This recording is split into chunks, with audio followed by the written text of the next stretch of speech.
ఎప్పుడైనా టీచర్ గురించి ఇంటికి వచ్చి ఒక కంప్లైంట్ ఇస్తే పేలిపోవాలి వెంటనే టీచర్ గురించి చెప్పొద్దని. మీకు నచ్చచ్చు నచ్చకపోవచ్చు. విద్యా వ్యవస్థ బాగుండాలన్నా పిల్లలు బాగా పెరగాలన్నా ఇది ఒక్కటే మార్గం. టీచర్ మీద కంప్లైంట్ చెప్పనివద్దు, అసలు చెప్పొద్దు. నోరు మూసుకొని చదువుకో అంతే.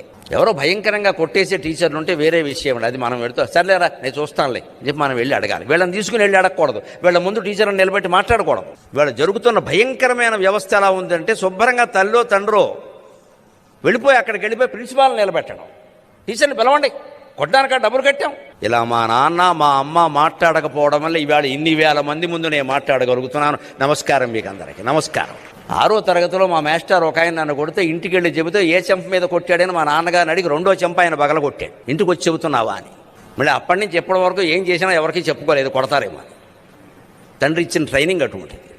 టీచర్ మీద నేరం చెబుతున్నావు నువ్వు, ఇది శతకం. నచ్చదు, ఇవాళ అసలే నచ్చదు చాలామందికి.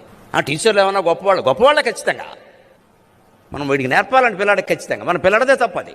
ఆచార్యునికి ఎదిరింపకు, టీచర్కి ఎదురు చెప్ప